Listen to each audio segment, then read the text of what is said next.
नमस्कार, capital TV की special story देख रहे हैं आप और मैं हूं आपके साथ रोहित कुमार। केंद्र की मोदी सरकार वक्फ बोर्ड को नियंत्रित करने के लिए संसद में एक विधेयक लाने वाली है ताकि वक्फ बोर्ड की असीमित ताकतों पर नकेल कसा जा सके और संपत्ति के लुटेरों को सबक सिखाया जा सके। भले ही इस बिल के पास होने में थोड़ा समय है, लेकिन इसका असर अभी से ही दिखना शुरू हो गया है। जमीनों को कब्जाने के लिए कुख्यात वक्फ बोर्ड पर कार्रवाई की खबरों के बीच महाराष्ट्र में इससे जुड़ी एक खबर सामने आई है, जहां छत्रपति संभाजी नगर में वक्फ बोर्ड द्वारा कब्जा किए गए एक मैदान को अंतर्राष्ट्रीय स्तर का मैदान बनाने की तैयारी कर ली गई है। रिपोर्ट्स के मुताबिक जिस स्थान को फुटबॉल स्टेडियम बनाने की तैयारी चल रही है, उसका नाम आम खास मैदान है। यह मैदान संभाजी शहर से सटा हुआ है। लंबे समय से इस पर वक्फ बोर्ड अपना दावा ठोकता आ रहा था, लेकिन अब इसे विश्व स्तरीय फुटबॉल मैदान बनाने का फैसला लिया गया है, जिसे लेकर महाराष्ट्र सरकार के मंत्रियों और अधिकारियों की बैठक भी हो चुकी है। जानकारी के लिए बता दें कि बैठक की अध्यक्षता मंत्री अब्दुल सत्तार ने की। इस दौरान राज्य सरकार के खेल मंत्री संजय बनसोड़े भी मौजूद थे।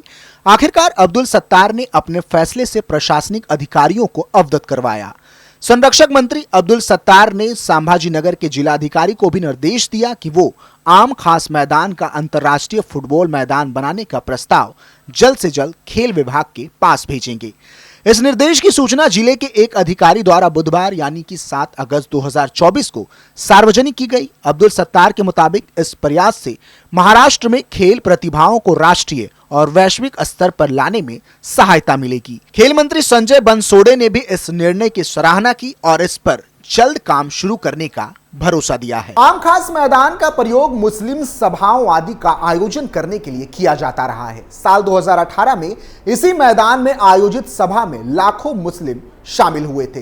तब देश भर से आए मौलवी मौलानाओं ने इस मैदान में अपनी तकरीरें दी थी। फिर क्या वक्फ का इस पर कब्जा बढ़ता चला गया और वक्फ ने इसे अपनी संपत्ति घोषित कर दी और ऐसी अनगिनत संपत्तियां हैं जिस पर वक्फ बोर्ड ने कब्जा कर रखा है। और इसी कब्जे से निजात दिलाने के लिए केंद्र की मोदी सरकार वक्फ बोर्ड को नियंत्रित करने वाले 1995 के कानून में संशोधन करने के लिए संसद में एक विधेयक लाने वाली है।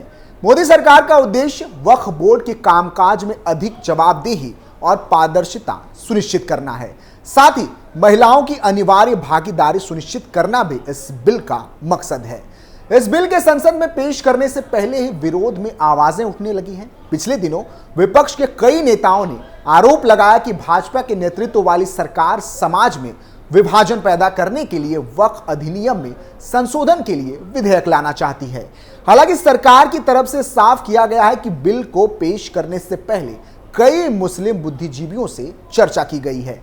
चलिए जानते हैं कि विधेयक में क्या बड़े बदलाव होने जा रहे हैं। सूत्रों का कहना है कि सरकार की प्राथमिकता है कि इस बिल को सदन में आम सहमति से पारित करवाया जाए और गरीब मुस्लिम, मुस्लिम महिला, अनाथ मुस्लिम को न्याय दिलाया जाए। अगर सदन में इस बिल पर आम सहमति नहीं बनी तो सरकार इस बिल को और ज्यादा चर्चा के लिए किसी संयुक्त समिति को भी भेज सकती है। इस बिल का मकसद वक्फ संपत्तियों को अवैध कब्जे से निजात दिलाना है। वक्फ बोर्ड में सुधारों के लिए सरकार ने बिल की कॉपी जारी कर दी है। सरकार वक्फ से जुड़े 2 बिल संसद में लाने वाली है। एक बिल के जरिए मुसलमान वक्फ कानून 1923 को समाप्त किया जाएगा और दूसरे बिल के जरिए वक्फ कानून 1995 में महत्वपूर्ण संशोधन होंगे। बदल जाएगा अधिनियम का नाम। अब तक वक्फ अधिनियम 1995 नाम था, अब संशोधन विधेयक को नया नाम दिया जाएगा। इसे एकीकृत वक्फ प्रबंधन सशक्तिकरण दक्षता और विकास अधिनियम 1995 नाम दिया गया है। संशोधन बिल 2024 के जरिए सरकार 44 संशोधन करने जा रही है।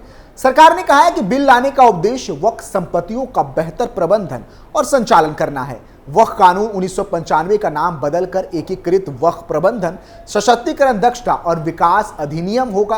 अब तक अधिनियम में वक्फ में मुस्लिम कानून द्वारा मान्यता प्राप्त विभिन्न प्रकार के वक्फ शामिल हैं, लेकिन संशोधन विधेयक में जो व्यक्ति कम से कम 5 साल से मुस्लिम धर्म का पालन कर रहा है, वही अपनी चल अचल संपत्ति को वक्फ को दान कर सकता है।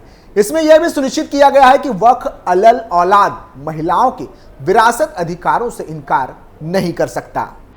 सेक्शन 40 में होगा बदलाव। वक्फ कानून 1995 के सेक्शन 40 को हटाया जा रहा है। इस कानून के तहत वक्फ बोर्ड को किसी भी संपत्ति को वक्फ की संपत्ति घोषित करने का अधिकार था, लेकिन अब संपत्ति को लेकर अधिकारों पर कैंची चला दी गई है। दरअसल वक्फ अधिनियम की धारा 44 पर सबसे ज्यादा विवाद है।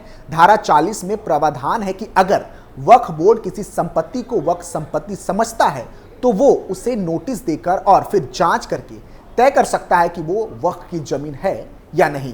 वो यह भी तय कर सकता है कि ये शिया वक्फ है या फिर सुन्नी। वक्फ बोर्ड के फैसले के खिलाफ सिर्फ ट्रिब्यूनल कोर्ट में ही जाने का अधिकार है। प्रशासनिक भूमिकाओं में बदलाव। मूल अधिनियम में वक्फ संपत्तियों के सर्वे के लिए सर्वे कमिश्नरों की नियुक्ति का प्रावधान है, लेकिन संशोधन विधेयक में कलेक्टर या डिप्टी कलेक्टर ही सर्वे कमिश्नर होगा। इससे नीचे पद वाले अधिकारी को जिम्मेदारी नहीं दी जा सकती है। सेंट्रलाइज्ड मैनेजमेंट क्या होगा? संशोधन विधेयक में वक्फ संपत्तियों के रजिस्ट्रेशन और मैनेजमेंट, ट्रांसपेरेंसी और एफिशिएंसी का ख्याल रखा गया है। इसके लिए एक सेंट्रल पोर्टल और डाटाबेस का प्रावधान है। अब किसी भी संपत्ति को वक्फ के रूप में दर्ज करने से पहले सभी संबंधित को उचित नोटिस दिया जाएगा और राजस्व कानूनों के अनुसार एक विस्तृत प्रक्रिया से गुजरना होगा।